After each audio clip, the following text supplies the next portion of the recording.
de volta com o CBN Maceió para a gente falar um pouco mais sobre um momento muito difícil, né? Porque passa a comunidade, Brasil afora, de modo a compreender por que tanta intolerância. Intolerância em todos os sentidos, né? Nós estamos intolerantes a tudo.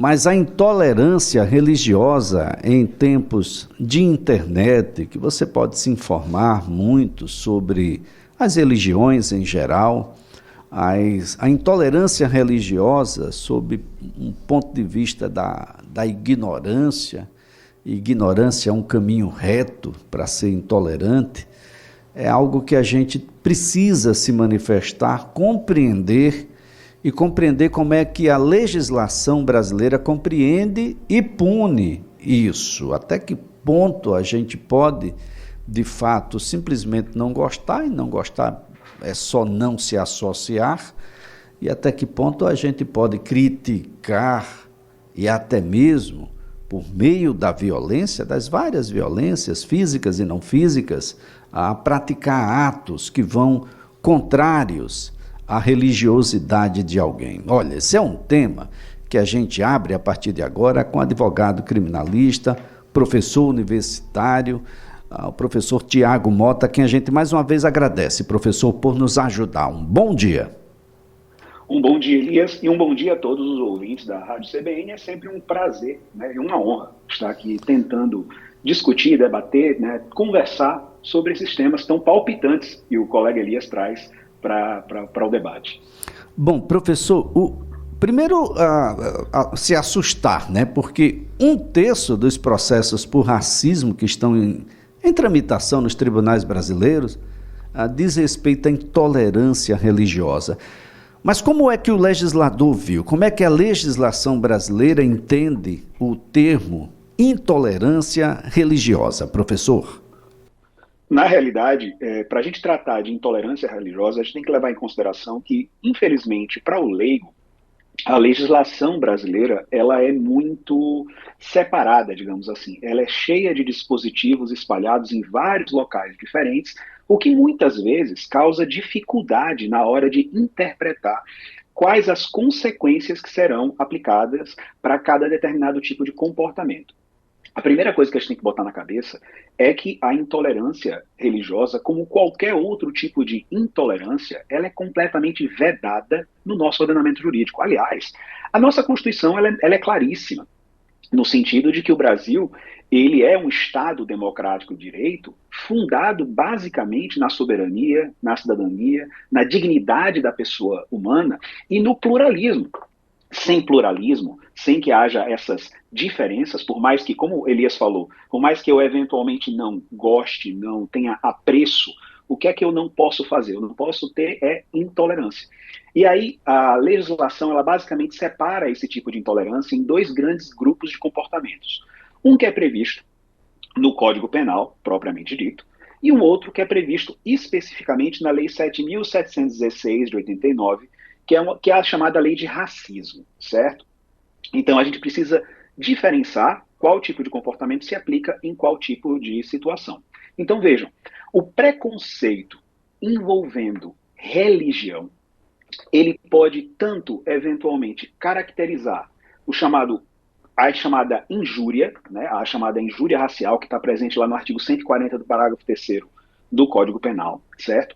Ou se essa intolerância ela for albergada por uma segregação ou por um incentivo de segregação, aí ela caracteriza o crime de racismo, que é mais grave. Então, só para deixar mais claro, o indivíduo que, por exemplo, ofende um outro indivíduo, injuria um outro indivíduo, e essa injúria ela é caracterizada na utilização de elementos referentes à religião, à condição de pessoa idosa ou com deficiência, então, nesse caso, ele vai responder pelo crime de injúria lá do Código Penal, previsto no artigo 140, parágrafo 3º, que consiste, diga-se de passagem, deixando muito claro, numa pena de reclusão de até 3 anos. Nós estamos falando de prisão.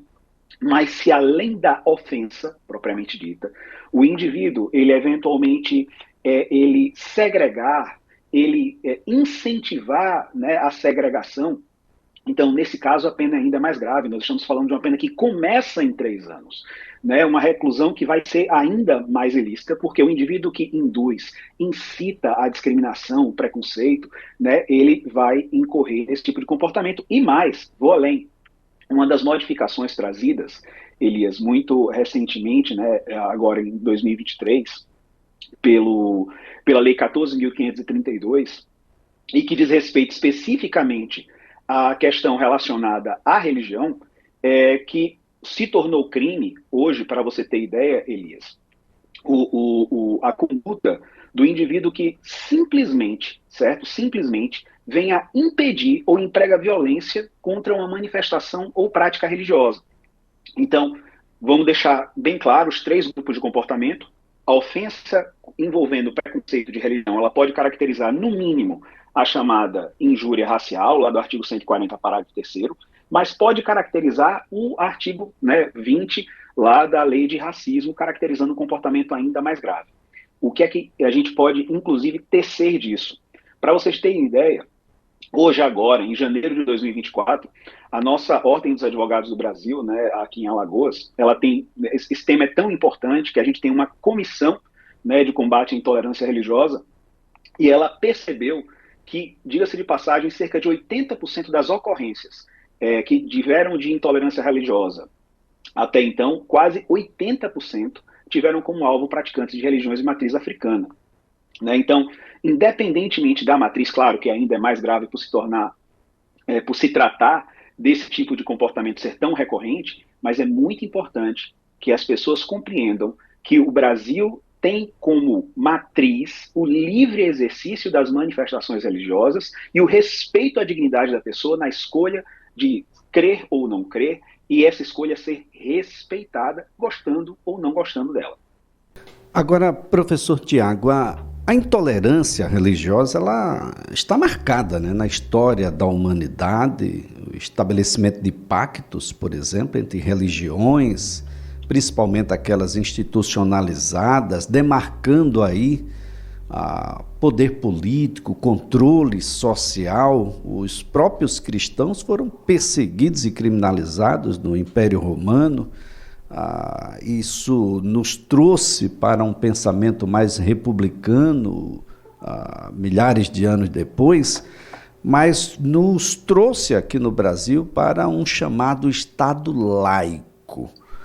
O que é que vem a ser isso, professor, e de que maneira isso ajuda no contexto da pluralidade religiosa no país?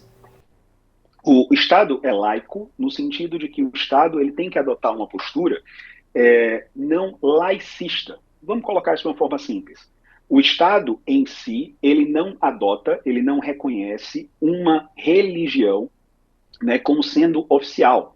Né? O que é que ele reconhece? Que as pessoas têm a capacidade e reafirma esse compromisso de que as pessoas podem escolher crer ou não crer de maneira livre, desimpedida e manifestar publicamente essas opções religiosas da forma como bem compreender.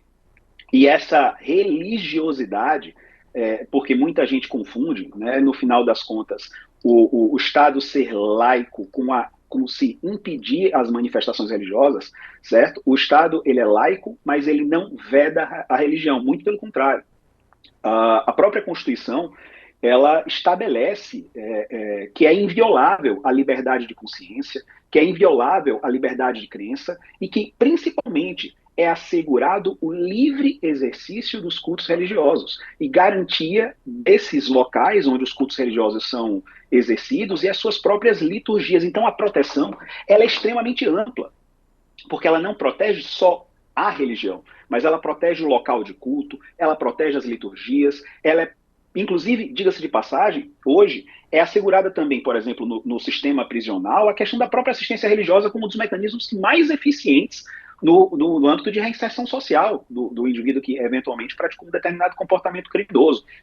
Então, as condutas que eventualmente venham a privar o indivíduo dessa livre manifestação da sua crença religiosa, qualquer crença religiosa que o seja, do cristianismo ao judaísmo, as religiões de matriz africana, essa é uma conduta é extremamente reprovável, é uma conduta vedada e é uma conduta que é incriminada no nosso ordenamento jurídico, seja pela Lei 7.716, que é a lei que trata do racismo, seja pelo próprio Código Penal, e deveria não só ser rechaçada pelo ordenamento, mas deveria ser rechaçada por toda a sociedade de uma forma uníssona para que esse tipo de comportamento não continue sendo tão grave e tão recorrente. Bem, professor, a gente pode dizer que há uma estreita relação entre intolerância religiosa e racismo, entre intolerância religiosa e xenofobia, por exemplo? Eu não tenho dúvida alguma em concordar contigo, Elias. Na realidade, eu poderia dizer de uma forma até mais simples, para que o nosso ouvinte compreenda. Eu não tenho dúvida nenhuma em dizer que a intolerância religiosa está ligada inexoravelmente à ignorância, está ligada inexoravelmente ao preconceito, e volto a dizer, a legislação ela não só protege, né, um determinado tipo de religião, não, todos os tipos de religião, todas as manifestações religiosas, elas recebem do nosso legislador a mesma proteção, e deveria ser assim. Afinal de contas, a nossa história foi firmada com base nisso, né? O próprio Estados Unidos da América ele foi firmado com base na busca por liberdade religiosa. Então, no final das contas, a gente precisa ultrapassar essa fase tão reprovável, né, de que comportamento, de que manifestações religiosas, inclusive aquelas, e principalmente aquelas de matriz africana, têm recebido. Não é à toa, volto a dizer, que a OAB aqui em Alagoas, né, a gente tem uma comissão especificamente tratando desse tema, e o nosso presidente da comissão especial, né, de Direito e Liberdade Religiosa, o Isaac, ele inclusive teve uma manifestação recente aqui na OAB, dizendo que recentemente, agora no dia 21 de janeiro, que foi o Dia Nacional de Combate à Intolerância Religiosa, é importante que a gente tribute respeito, aspas, às mais variadas expressões religiosas. Né? No final das contas, apesar da discordância, o que deve prevalecer é o quê? É a harmonia, é o respeito, é a consideração. A gente tem que refletir que, claro, o proselitismo religioso ele é indissociável das manifestações religiosas dentro dos seus cultos, né, defender as suas premissas, mas que isso não venha a trazer segregação concreta, ou incentivar a segregação, ou impedir que indivíduos venham a eventualmente receber os mesmos direitos, né? Você recusar, negar, impedir a inscrição de alguém, o ingresso de alguém em um determinado estabelecimento de ensino ou um determinado estabelecimento público, né? Impedir o acesso, recusar atendimento, né? Então, tudo isso está envolvido em algo muito maior, que é a intolerância, que é o preconceito e, acima de tudo, também, que infelizmente ainda é uma grande pecha no nosso país, que é o racismo. Bem, professor Tiago Mota, vamos imaginar aqui dois casos específicos e práticos, aquilo que já foi inclusive anunciado em algumas oportunidades, não só aqui em Alagoas, mas em outros lugares do país. A invasão de um terreiro de candomblé, de uma religião de matriz africana, por alguém que não é adepto, com fins, naturalmente, de dizer que não é religião, ou de que aquilo é demoníaco, e há ali o quebrar dos seus, dos seus símbolos que são religiosos, as ofensas e até as agressões físicas. Qual é o significado disso do ponto de vista criminal, professor? Do ponto de vista criminal, esse tipo de comportamento é gravíssimo, e ele é caracterizado pelo artigo 20, né, no seu parágrafo 2º-B, né, da lei de racismo, que diz justamente o indivíduo que, por meio de violência, ele tem o objetivo de obstar, de impedir, né, de evitar a manifestação ou a prática religiosa de qualquer matriz, mas nesse caso principalmente aquelas de matriz africana, ele incorre no crime previsto lá no artigo 20, que tem pena de reclusão de 2 a 5 anos e multa. Ou seja, nós estamos falando de que a legislação trata esse ilícito de maneira grave, né, com a pena de prisão, e que leva em consideração, acima de tudo, o fato de que a nossa Constituição prevê, né, que o livre exercício da manifestação religiosa é uma garantia individual caracterizada com cláusula pétrea, inclusive. Então, esse tipo de comportamento é crime e deve ser reprimido pelo ordenamento jurídico.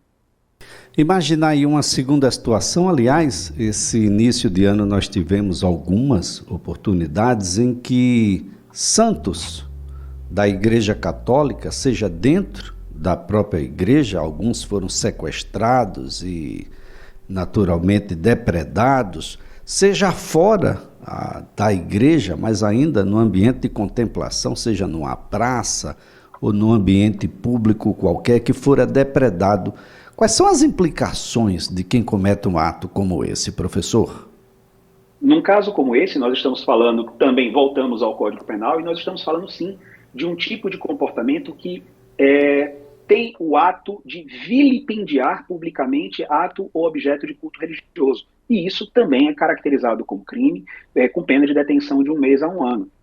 Certo? Então, não só, volto a dizer, não só é protegido o local da manifestação religiosa, não só é permitido eu proteger a liturgia de cada uma dessas manifestações religiosas, mas também a própria prática do culto e os atos ou objetos desse culto religioso. Então, o indivíduo que escarnece de alguém por conta de motivo de crença ou de função religiosa, o indivíduo que impede, perturba a cerimônia ou a prática de culto religioso, que vilipendia publicamente, né, um ato ou um objeto de culto religioso, que ofende com base na religião ou que segrega, todos esses comportamentos com gravidades distintas são considerados penalmente relevantes e tem previsão de pena de prisão para esse tipo de situação. Então é muito importante que se entenda que a liberdade de religião não impede que as pessoas professem sua fé dentro dos seus templos religiosos, que o proselitismo religioso efetivamente ocorra, mas que isso não venha a evitar ou prejudicar ou impedir que as outras pessoas também tenham condições de manifestar publicamente a sua fé ou, mais uma vez reitero, a sua não fé, porque também se protege a possibilidade do indivíduo publicamente dizer que não tem fé, que é ateu, que é ateu, que é agnóstico, enfim. Também isso é protegido dentro da pluralidade que deveria reger as nossas relações sociais a partir da Constituição de 88. Bem, algumas situações sociais exigem determinado tipo de roupa, determinado tipo de situação que talvez não possibilite o ingresso com vestimentas outras. Imaginar aí a advocacia, por exemplo, professor, o homem se utiliza de terno e gravata para as audiências, enfim. Alguém de religião africana que se utiliza das suas indumentárias, as suas vestes, seria agressivo, seria algo impeditivo o uso, indesejável talvez, mas não sei se ilegal, de que o tribunal reconhecesse de que, apesar de haver essa situação de religiosidade, há uma questão não só cultural, mas também efetiva dos tribunais no uso do terno e não das vestes religiosas, doutor? Essa é uma situação que envolve, mais uma vez, Elias, uma série de dispositivos, eu diria que até de certa forma culturais. Porque, primeiro, para o advogado, é muito importante que a sociedade compreenda que o advogado, ele, obviamente, ele não pode chegar, por exemplo, no fórum hoje de bermuda, né, de sandália, de sunga.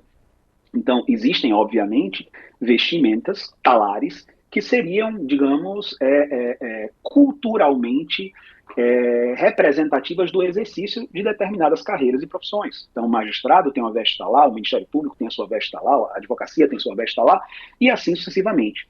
O que não pode acontecer, no entanto, primeiro, em relação ao advogado, e essa situação específica que você está colocando, é que a própria lei, né, o Estatuto da Ordem dos Advogados do Brasil, que é a nossa Lei 8906 de 94, ela estabelece que somente o Conselho Seccional Estadual, ou seja, somente a OAB de cada estado, é que pode regular a forma como o advogado deve se vestir, a forma como ele pode ou deve se vestir para exercer as suas manifestações. É óbvio que cada tribunal, se você for o Supremo Tribunal Federal, ao STJ, existem regras internas, que obviamente não podem ser maiores do que a lei federal, que disciplinam um mínimo de compostura, digamos assim, que o indivíduo deve ter em relação a isso. Do ponto de vista prático, é óbvio que vestes que eventualmente não tragam algum tipo de ultraje, não tragam algum tipo de descompromisso com a formalidade que eventualmente esses atos judiciais são praticados, elas não deveriam ser desconsideradas. Eu já tive caso aqui, inclusive, Elias, você sabe disso, de colega advogado que estava de terno, completamente de terno, e apenas porque estava sem gravata, e eventualmente o magistrado não queria atendê-lo. Isso é completamente absurdo. Da mesma forma que é absurdo aquele caso do indivíduo colega advogado que estava com as vestes religiosas, das quais ele não poderia se desvencilhar naquele momento e que de nada impediam, né, o exercício do ato jurisdicional. É muito importante que se compreenda o quê? Que o poder judiciário, que a jurisdição e que o Estado serve ao indivíduo e não o contrário. Então é muito pitoresco, principalmente em determinadas situações. Eu, por exemplo, eu tive um cliente, Elias, uma vez, que ele tinha uma condição física, né, ele era um indivíduo muito obeso, e ele não tinha condição de colocar, por exemplo, uma calça jeans. E eu tive que, para você ter ideia, para evitar problemas, eu tive que pleitear no judiciário, explicando a situação, para dizer que ele teria que ir para a audiência de bermuda, porque era a única que, eventualmente, fisicamente comportava a situação dele. E, obviamente, muito solicitamente, a magistrada à época concordou com o pleito. Eu acho que determinadas formalidades que passam, inclusive, né, um certo mimetismo, né, do brasileiro com determinadas formas de se vestir europeias, né, só que lá a temperatura é muito mais agradável, a gente precisa adaptar, né, ao nosso, digamos, tropicalismo.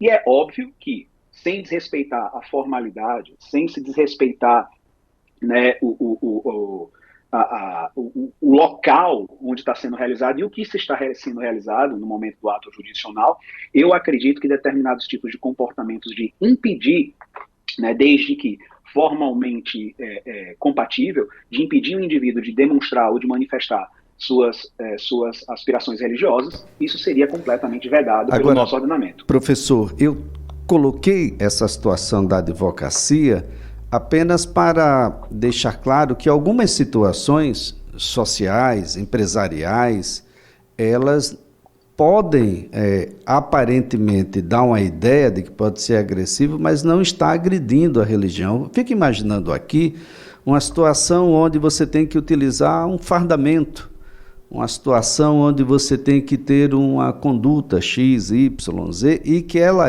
afeta absolutamente todos os membros daquela instituição. Estaria agredindo a religião alguém usar o mesmo fardamento que outro, professor?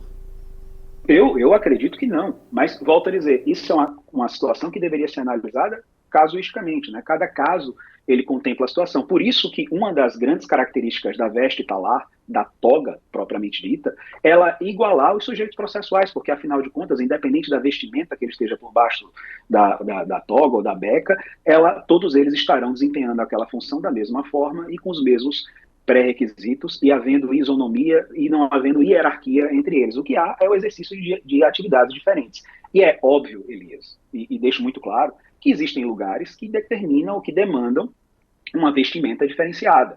O que não pode acontecer é, efetivamente, algum sinal, ou, por exemplo, existem colegas advogados que usam sinais, broches, eventualmente, representativos da sua religião, ou colares, ou, né, a utilização desse tipo de indumentário, né, por cima da veste talar, ou eventualmente caracterizando, sem impedir a formalidade do ato, eu compreendo que impedir esse tipo de manifestação seria, sim, uma forma indireta de intolerância religiosa. Né? O que não pode acontecer é que o indivíduo tem que compreender que, dentro de um ato jurisdicional, né, dentro de todo o exercício das atividades perante o Estado, existem, sim, formalidades que precisam ser respeitadas. O que não pode acontecer é que essa formalidade, ou pretensa formalidade, venha a tolher as liberdades individuais sem que haja uma justificativa razoável e normativa para isso. Bem, lembrar aqui um evento de intolerância religiosa que ocorreu no dia 2 de fevereiro de 1912, aqui em Maceió, quebra de Xangô, vergonhoso, destruiu terreiros, perseguiu adeptos das religiões de matriz africanas. Aliás, é importante destacar de que as pessoas foram perseguidas. Nós tivemos aquele momento, as pessoas que foram agredidas em espaços públicos, como se quisessem dizer naquela época, de que você se associasse à religião de matriz africana, você iria ter o mesmo destino, né? Um ato que invadiu, destruiu os principais terreiros de Xangô aqui da capital, e que as pessoas foram agredidas publicamente, isso sem falar das mortes, né, causadas, acusados de bruxaria e tudo mais.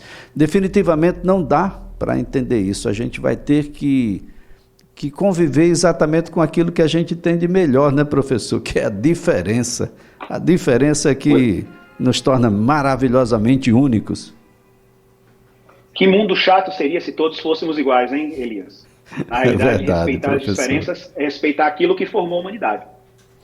Muito bem. Professor Tiago Mota, mais uma vez a nossa gratidão pelas informações, a orientação aqui prestada. Ótimo dia para o doutor. Um abraço grande, um ótimo dia para todos os ouvintes da CBN e para o colega Elias. Olha,